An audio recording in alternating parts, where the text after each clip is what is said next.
So in this problem it is given that R1 is equal to R2 is equal to R, which is equal to focal length F, and R1 is equal to plus R, whereas R2 is equal to minus R.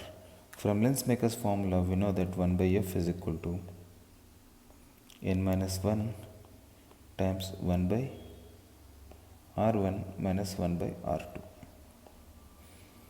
Now we substitute this, we get 1 by F is equal to n minus 1 into 2 by R,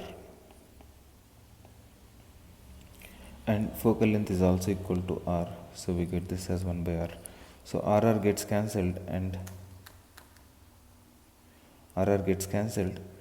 we have n is equal to 1 by 2 plus 1, which is nothing but 1.5. This is a refractive index.